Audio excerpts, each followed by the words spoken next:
फ्रांसीसी क्रांति में अभी हम लोग आगे बढ़ रहे हैं। चलिए आगे बढ़ते हैं बच्चों। दास प्रथा का उन्मूलन। अब फ्रांसीसी उपनिवेशों में दास प्रथा का उन्मूलन जैकोबिन शासन के क्रांतिकारी सामाजिक सुधारों में से एक था। अभी इसमें कैरिबियाई उपनिवेश, उसके बाद मार्टिनिक, उसके बाद ग्वाडेलोप और सेंट डोमिंगो, उसमें तंबाकू, नील, चीनी एवं वस्तुओं के महत्वपूर्ण आपूर्ति करता थे।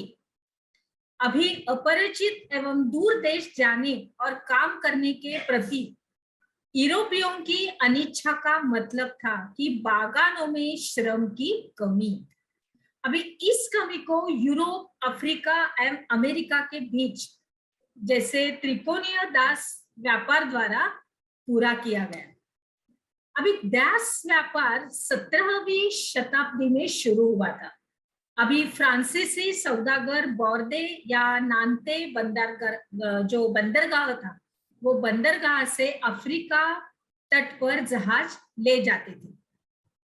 उसके बाद जहां वे स्थानीय सरदारों से दास खरीदते थे, दासों को दाग कर एवं हथकड़ियां पहनाकर उनको अटलांटिक महासागर के पार जो कैरिबियाई देशों तक 3 माह की लंबी ऐसी समुद्री यात्रा करने के बाद जहाजों में ठूस दिया जाता था और वहां उन्हें बागान मालिकों को बेच दिया जाता था। इस तरह से वो दास्य प्रथा थी और दास श्रम के बल पर यूरोपीय बाजारों में चीनी, कॉफी एवं नील की बढ़ती मांग को पूरा करना संभव हुआ था। उसके बाद बोर्दे और नान्ते जैसे बंदरगाह फलते फूलते दास व्यापार के इस कारण ही समृद्ध नगर बन गए थे। अभी 18वीं सदी में फ्रांस में दास प्रथा की ज्यादा निंदा नहीं हुई थी और नेशनल असेंबली में लंबी बहस हुई थी और व्यक्ति के मूलभूत अधिकार उपनिवेशों में रहने वाली प्रजा सहित समस्त जो फ्रांसीसी प्रजा को प्रदान किए जाए या नहीं, इस बात का जिक्र हो रहा था। परंतु दास व्यापार पर जो भी निर्भर व्यापारियों के विरोध के भय से नेशनल असेंबली में कोई भी कानून पारित नहीं किया गया था। लेकिन अंतत में क्या हो गया कि सन 1794 के कन्वेंशन में फ्रांसीसी क्या हुआ था, सन 1794 में यानी कि 1794 में कन्वेंशन ने फ्रांसीसी उपनिवेशों में सभी दासों की मुक्ति का कानून पारित कर दिया और पर यह एक कानून एक छोटी सी अवधि तक ही लागू रहा, एक छोटे काल के लिए ही। 10 वर्ष बाद नेपोलियन ने दास प्रथा पुनर्शुरू कर दी थी।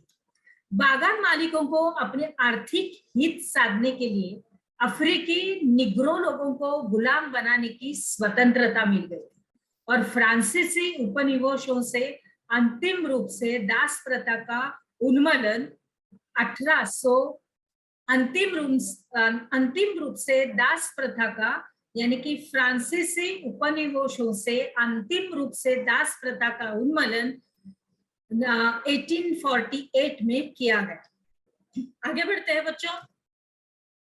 क्रांति और रोजाना की जिंदगी।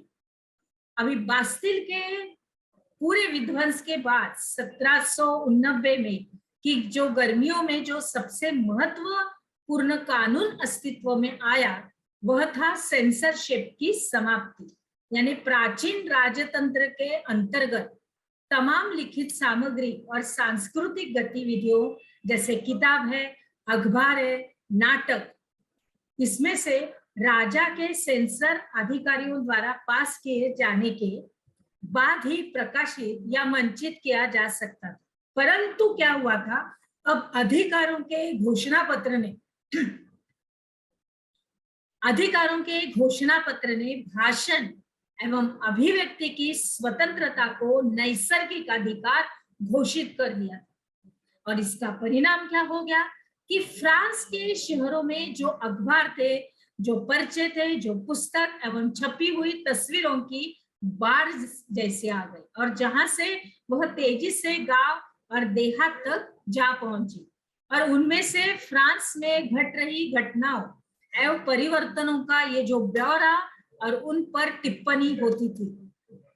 अभी प्रेस की इस स्वतंत्रता का मतलब यह था कि किसी भी घटना पर परस्पर विरोधी विचार भी व्यक्त किए जा सकते थे, और प्रिंट माध्यम का उपयोग करके एक पक्ष ने दूसरे पक्ष को अपने दृष्टिकोण से सहमत कराने की कोशिश की।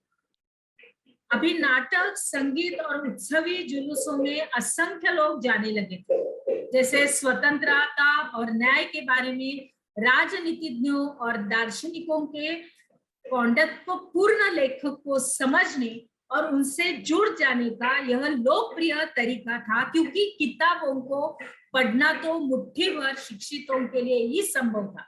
जो पढ़ा लिखा है वही वो सब कुछ पढ़ सकता था और उसको वो ज्ञान मिल सकता था। उसके जो निरक्षर है, जो पढ़ लिख नहीं सकता, वो उसका फायदा नहीं उठा पा रहा था। आगे बढ़ते हैं, इसका सबका सारांश क्या है। अभी हम लोग देख रहे हैं नेपोलियन बोनापार्ट की एक तस्वीर।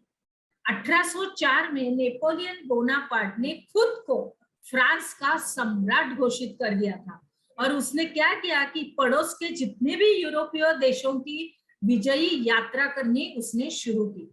अभी पुराने राजवंश को हटाकर और उसने नए साम्राज्य बनाए और उसकी बागडोर अपने खानदान के लोगों के हाथ में दे दी। और नेपोलियन खुद को भी यूरोप के आधुनिकीकरण का एक अग्रदूत मानता था कि मैं ही सबसे बड़ा हूं और मैंने ये सब कुछ किया है। उसने अपनी निजी संपत्ति के सुरक्षा के कानून बनाए, जो उसकी निजी खुद की जो संपत्ति थी उसके लिए उसने कानून बनाए, और दशमलव पद्धति पर आधारित नाप तौल की एक समान प्रणाली चलाई। अब शुरू में बहुत सारे लोगों को नेपोलियन मुक्तिदाता लगता था कि इसने कुछ तो अच्छा किया है, और उसने जनता को स्वतंत्रता दिलाने की उम्मीद भी थी सबको। पर जल्द ही उसकी सेनाओं को लोग हमलावर मानने लगे, उनको कुछ अनुभव होने लगा, और आखिरकार 1815 में वाटरलू में उसकी हार हुई, और यूरोप के बाकी हिस्सों से वो मुक्ति और आधुनिक कानूनों को फैलाने वाले अपने उसके क्रांतिकारी उपायों का असर उसकी मृत्यु के काफी समय बाद सामने आया, और इसी में उसकी मृत्यु हो गई थी, और फिर सबको उसका असर समझ में आया। आगे बढ़ते हैं, हमने क्या सीखा में बंदरगाह समृद्ध कैसे बन गए, ये आपको लिखना है किस तरह से हो। चलिए अभी हम लोग अपने अगले पड़ाव में प्रवेश कर दें। चलिए।